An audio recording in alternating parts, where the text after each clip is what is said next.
What are we doing today? We are working on the countertop, the kitchen countertop, and I got it put in here, got it set in, and there she is. And I like it. It looks really nice. Oh, let me set you down here. Tripod out. Let me set you right over here. Now the lighting is terrible. I'm sorry. All I got is this work light, and it's really bright and it's really dark, you know, and the camera has a hard time. I can see fine. It's just the camera's not picking it up well. And I know, get a whole bunch more camera lights. Why? Just for this little bit? No, it's not worth my, you know, it's not worth the money to do that. So, all right, what do I got here? This is a wood countertop, a butcher block style countertop. And let me aim you down just a shade. And what it is, it's a yellow pine 2x4s, and I cut them and split them. In the other videos you saw how I did all that, and I put 8 of them together, and then the centerpiece, and then 8 of them. And I explained that in the previous video. And there's still just a bit of a hump, but it's more of a gradual thing now, because I sanded the heck out of this, and I've got maybe 6 coats of polyurethane on that. I'm learning something about myself. Let me turn you back up here a little bit. I'm learning something about myself. I like the mechanicals of woodworking.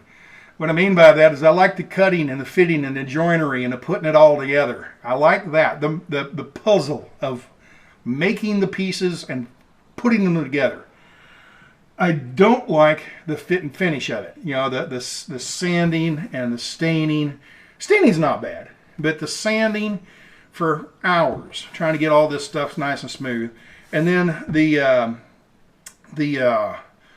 finish, the polyurethane that I put on this, or remember the transit van, I did that epoxy where you mix 2 pieces, you know, two types together, mix it, stir it, and then pour it out, and it makes that glass countertop look.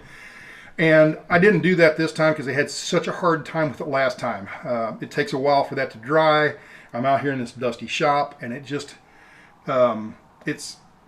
you pour it, and while it's setting up, a little piece of dust sits on it, and now there's a blemish, and it's I think you almost have to have a clean booth, like a paint booth or something, to do those, because it's just really really hard to get a good finish out of that stuff. So I got polyurethane on this, and it's dry, but it's still, I think it needs to go for like a week before it's completely dry, because I just put fingerprints in right here by holding my hand down here like this. Anyway, I got it in here. It's sitting in, and what was it? Wanted to talk about the Backsplash. Now, when I put this in, I got to think, well, countertop would be about right here, and I think I said 40 inches. It's actually like 32 or 33, something like that.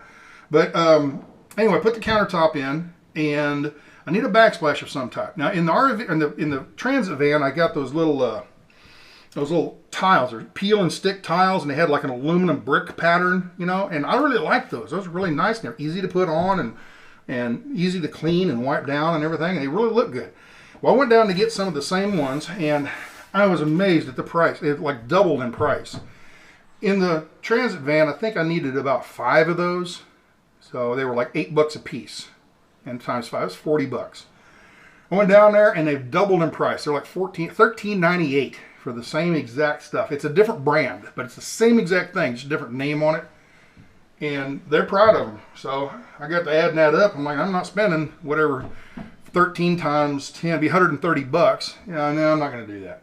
So I got looking around and found these tiles, and I bought 10 tiles. It's 8-foot countertop, and then right behind you, I'm going to wrap that around because I think I'm going to put the cooking area right here. The sink will go right in here. Let me show you the sink. The sink is down here, just out of the way for now. But I got this sink, just a single bottom sink, and I'm going to set it about right there, centered on the window, and about here from the corner. Get a faucet and a sprayer and that kind of thing, and that's it. Okay, super simple. And boy, that is not tight hard yet. Scratched it already. I did this, the last coat I put on here was about a day and a half ago. And apparently it needs a week or so to completely cure, because it's still, it's dry to the touch, but you know, you can leave fingerprints on it. Yeah, it's weird. Anyway, I think after a while that'll harden up real nice and hard. But anyway, what do we got here? The tile. We put the sink in, and then over here I think I'm going to put a gas stove, a propane, 2-burner propane stove, or stovetop. Cut it in and, you know, mount it in the kind of like I did with the transit van. So that will probably go right there. Well, if I'm going to be cooking right here, I want the backsplash to come around over to all the way around behind you there. So with that, I went down and bought these tiles, and these were like 70 cents or something. I mean, super cheap. I think there was one that was 46 cents, but I don't like them. These were like 70, 75 cents a piece is all. They're very cheap. And I got 11 of them, thank God, because one of them broke already. I already chipped it. Anyway, what I'm going to do with these is I'm going to put them right in here. And I was going to put them on top of the countertop and then put a bead of caulking or seal, you know, just a regular bead of caulking on there. And it's just a little too high. It's about a 1/4 inch too high. And I know you can cut these and all, but I'm so close. Why don't I just drop them behind the counter, you know, and let them sit on top of the cabinets down here. Let them sit on top of the cabinets, and then I got about a 3/4 inch gap right here, and I can put a wood, like an oak trim right across the top of there. So I got a perfectly smooth, level space behind there on top of the countertops. So I think that's what I'm going to do. I'm going to pull this out just a little bit. I'm going to start cutting, lining these up, sticking them down in there, just like that, and run them across here. And I know you're supposed to put these in with a, what do they call it, a mortar set, you know, the putty, what do they call it, thin set. And you're supposed to put that all on there, and I didn't want to bother with that. And I'm probably goofing up. You guys will tell me if I'm goofing up. But I think what I'm going to do is, instead of that, I'm just going to use the old liquid nails. All right? Well, the light's too good for that. But anyway, the old liquid nails. And I think I'm just going to squirt that on there, and then I've got a putty knife that has the little notches on there. Do that. Stick it on there like that. Put them in there. Glue them. Just lean something up there and let it dry. Okay? Leave them about 1/8 of an inch or 1/4 inch apart. And then afterwards, just regular caulking. Just caulk each of the seams, so I don't have to put grout in there. I don't know anything about it. I've never tiled ever, you know, so I don't know anything about tiling. Probably not that hard, but I think I'm just going to try this and see if it works. If it don't, oh well, take it back out. So, and that's another thing. I told you before in other previous videos, I'm not a master carpenter. This is not my expertise. I'm not good at this, so I'm doing the best I can, kind of thing, you know, with what I got. So, with that, I better get busy and let you guys watch this and let you go, or whatever, however that works out. And actually, look at this. If I turn that like that, it's tucked in. Look at that. That's down below the corner. I can use this one. Cool. Great. Anyway, with that, I'll see y'all later. Take care, and get this countertop. And I got another countertop over here. It's a little 40 incher. This will go over here, and this stuff is out of the way. And a 40-inch countertop will be up against here and come across here, right up to the edge of the door here, the door trim, and it'll come out kind of square. Probably round that to some extent, okay? A little half round on that. Put that around there, and then it'll push this counter in about where it's at right now. So there'll be like a 3 or 4 inch overhang over here. And I did that for a reason, because I plan on putting right here maybe like places to hang keys or something, you know, something here, and I don't want it sticking out, you know. So I'm going to recess it back just a little bit. And then, you know, with this countertop going across here, I'll have storage shelves under here, storage shelves under here, and then on this other side, I think I've already showed you this. Over here is where the closet's going to go. Put a clothes rod across here, maybe another one on the bottom, and I can store all my clothes there. And this is already in. This is solid. This is put in. I'll probably put a piece of oak trim on the tip of this. Another thing. Oh, this is what I wanted to ask you guys. I don't want this to be oak or wood everywhere. Okay. I don't want it to look like a sauna in here where wood's on the roof. Oh, that's another thing. Hold on, be right back. This is another thing I've been working on is the ceiling on this thing. This is that pine. It's basically, I didn't know this, but it's the same exact stuff as I had in the transit. The transit van was cedar, but it was 1/4 inch thick, 3 inches, 3 1/4 inch or something like that wide, cedar. And I thought this was going to be a little bit thicker than that. That's why I ordered this, but it's pine. It's the same exact stuff. It's just made out of pine instead of cedar. So anyway, I'm going to put this up. I've got it stained. Here's the raw. Now I've got it stained and shellacked or polyurethane. I got 2 coats on here, and that will start going in right here. Now I got to cut the size, but that will start. Well, can't see. That will start going in right here, and just go boom, boom, boom, boom, boom, right across all the way. So there's going to be wood on the ceiling, probably a Pergo style wood. I need me a cameraman. Anyway, there'll probably be wood floor, Pergo type, you know, wood floor, laminate flooring. Okay, and then I've got this on the front. This is a wood paneling, just like this cheap paneling I have back here. It's the same stuff, just a different print.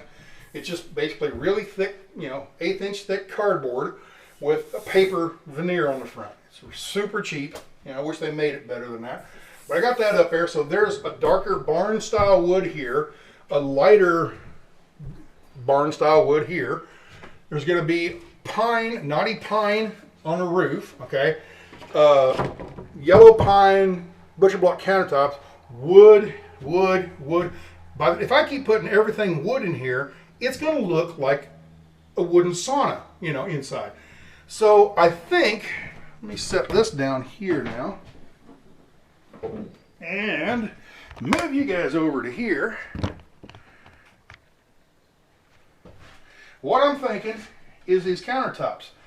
I think I'm just going to paint them, okay? And obviously I could just paint them pure white, and that would be all right, I suppose. But I'm trying to think of a pretty color that would go like a kitchen, not kitchen, like an old style country kitchen. Now, what comes to mind is paint the framework white, you know, all the way down in here will be white, and the center panel white, and this border of the frame, paint that green, and the drawers, paint them green. You know, kind of a avocado green maybe or something. But I would love a little bit of feedback from you as to what color to paint these. And because if I stain them, it's just more wood, and it'll be solid wood in here. And I think I need to break it up a little bit with some different color. And that would probably be on the side over here, would be maybe white over there. I might even take this paneling, I might take that off and just paint that white or something. I don't know. Because I don't really like this that much. But it's all, I had it, it was already, you know, I already had it, it was free. So I might as well use it. So give me some ideas, people, and we'll go from here. Like I said, I don't have to put that in or paint it today. I can paint that later on, whenever. So there's that, and then air conditioner. Everybody, now this video is made 2 weeks later, or you're seeing this 2 weeks later. But this is from about late July when I was talking about the air conditioning and putting the what do you call it, the portable air conditioner in. I was going to put that window unit air conditioner in the wall there. Well, I took that out, made a door there instead, and I probably put, I was thinking we'll put a portable one here. When I'm not using it, just slide it back into this closet or something, you know. People said, no, they're terrible, they're junk, they don't work worth a darn, they're you know, energy hogs. Go with a mini split, go with a mini split. Everybody's telling me, go with a mini split. So I'll probably go with a mini split. I don't know. What I think what I might do is just no air conditioning at all at first, and just go with no air conditioning at all, and just try to travel where the weather's nice, you know. And it's humid here, you know, in Texas, but you start getting out west, there's very low humidity, and it's very comfortable. So when you go out west and you're camping out there and it's 80 degrees, but there's, you know, 20% humidity, it's pretty nice, and you don't really need an air conditioner. You just sit in the shade and you're good. So I think I'm going to try to get away with no air conditioner at first, and if I need to, I can always put a mini split in any time. Okay, this thing can completely be done. A year from now, I can put that mini split in if I need to. So with that, I think that's all for today. We'll let you go. I'm going to put this in, put the tile in, and go grab that other countertop, put it in, and that's what I'm going to get done today. So with that, y'all take good, ciao, blah, blah, blah. I got to learn how to end the video, don't I?